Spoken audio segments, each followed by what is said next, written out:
Hey everybody, it has been a while since I've been able to make some of these videos. In the past 2 to 3 months, I moved from Ohio to Texas, started a new role within my company. I just got really busy, so glad to have some time to have the opportunity to make this video or these videos again. Hopefully I'll start to post them again a little more frequently, not necessarily on any particular schedule, but just to post them as things come to my head that I'd like to share with you guys. So recently I was reading in the New Testament, reading Colossians 3, which is a book or a verse, chapter, there we go, that I have read with you guys before, but we're going to read it again at a certain point because it made me think in a totally different way than I had mentioned it in the past. So let's go to this hypothetical situation real quick, right? My company hires interns. These are college students that work, they get paid, but they work for about 3 to 4 months. They get paired up with a mentor that they work very closely with on those projects. And then at the end, you kind of present yourself. You give this big presentation. Here's what I did. Here's what I've done. And you're asking pretty much for a full-time job or for another internship, at which point it becomes a co-op. If you do multiple internships, call it co-op. But nevertheless, so let's say, since I've been there, I was a co-op or an intern at one point, and I have since had 2 interns that I mentored since I started full-time. So let's say I get this intern, this co-op, and on day 1, they get through all their training and stuff, which I guess is, day 14, whatever. They come to me and they say, hey, I'm ready to do some work. So I sit down with them for a couple hours. I give them a list, 6, 7 things to do, and all the information they need to do it. And so they sit down, they crank through it. They get thing 1 done. They come to me and say, hey, I finished this. What do you want me to do? It's just like, all right, hey, I gave you a little list. Let's go ahead. Let's work on that next thing. If you need anything, come ask me. That'd be great. But if you're ready for it, let's go ahead and work on that thing. So they go back to their desk. They finish thing 2, and they come back to me and they say, all right, finish thing 2. What do you want me to do?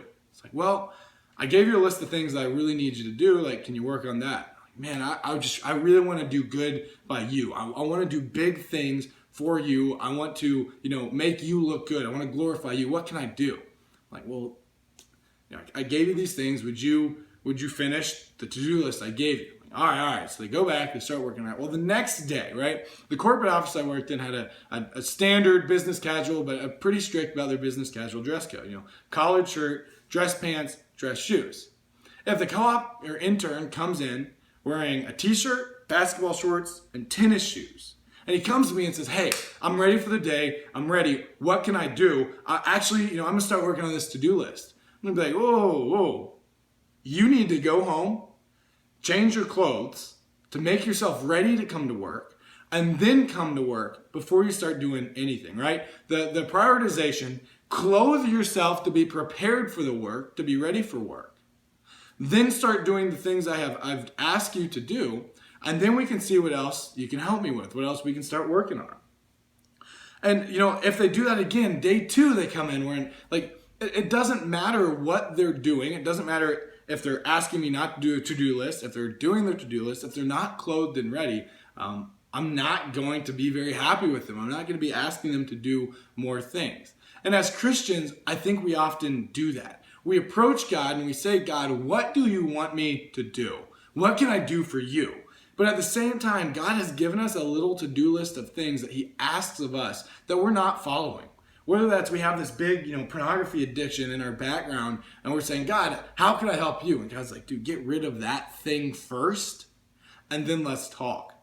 Or maybe we show up and we have this big pornography addiction in the background, but we show up and we're not even clothed. We don't even have the right understanding, the right background to come to God and say, God, what can I work on? God says, you need to clothe yourself first. Now, you can work on clothing yourselves and working on fixing these problems at the same time, but you need to be clothed. So that's what brings us to Colossians 3.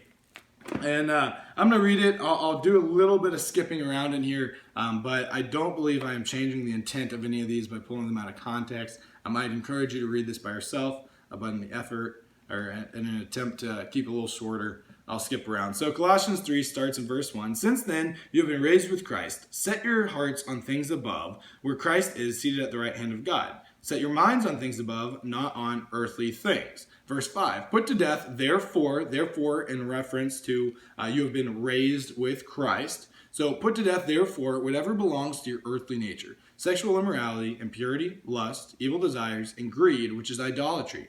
Because the wrath of God is coming, you used to walk in these ways and the life you once lived. But now you must also rid yourself of such things as these: anger, rage, malice, slander, and filthy language from your lips.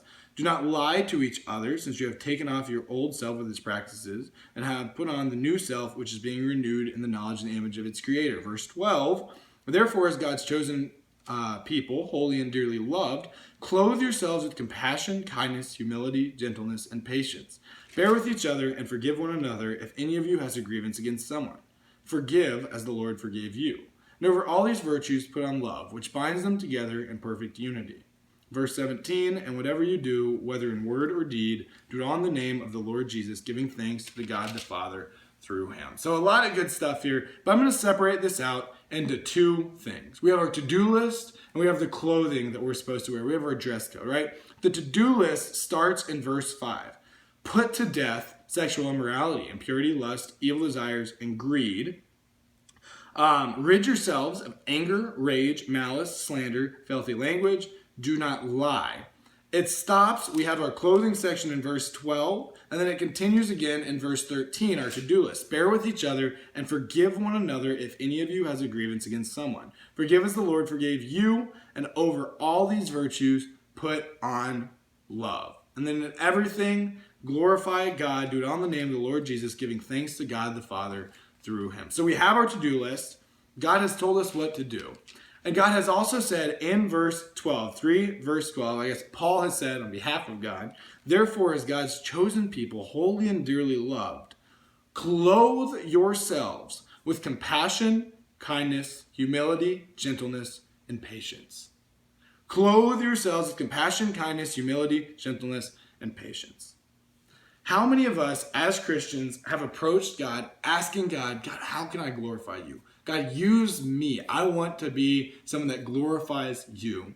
And we show up not even wearing the right clothes. We have not clothed ourselves with compassion, kindness, gentleness, patience, or humility for that day. And if we have clothed ourselves properly, how many of us ask God, give me this thing. I want to help you. I want to work for you. But we're not doing the to-do list. We haven't done the things God has asked us to already do. And now there's a bigger to-do list than just this. This is a great list of things to do. Have we rid ourselves of sexual immorality, of lust, of greed, of idolatry? Have we forgiven people? Have we loved people? And the one thing I want to point out is when you wear clothes, you don't pick first day of the year clothes for the rest of the year. At least you probably don't. You probably don't have the ability to. Every day, whether it's a real quick decision or a very labored decision, you choose the clothes that you need that day for the task you have at hand. If you're going to church, if you're going to a wedding, if you're going to a funeral, if you're just going to play basketball, you choose the clothes you're going to wear for the task at hand. It's a choice you have to make every day. So how are you clothing yourselves every day? Are you making that choice to put on the right clothes, to go into work, to work on that to-do list, so then you can get the grander things that God has asked? I would say in the hypothetical situation, when I've had a co-op, and this is a real scenario, when I've had a co-op or intern that's worked for me, that's gotten they're showing up, presenting themselves well, they're doing their to-do list, I will give them more and better things to do. They don't have to ask for it often because I see the potential they have. I see how they're working. And I would encourage you that if you are clothing yourselves properly, if you are working on your to-do list, you have worked through what God has already asked you to do, I think it's great to ask God for guidance, ask God for wisdom on what you can do. But I'm almost certain, God will have already placed opportunities in front of you for you to take hold of and to run with. So the question I want you to ask yourself as I end this video, how am I choosing to clothe myself every day? Am I putting on gentleness, patience, kindness, humility, and I forgot one, compassion every single day when I go to work? Every single day when I leave my house, have I clothed myself properly? And if you're not sure, I would encourage you to get a sticky note, to get a Post-it note, something, stick it to your mirror that reminds you, here's the clothes I need to wear today. You have to make the choice to wear the clothes every day. So I encourage you to do that. And once you are properly clothed, are you following the to-do list that God has already asked you to follow to glorify Him and to make you into the best you that you can be, to make you into the person that God expects and desires you to be?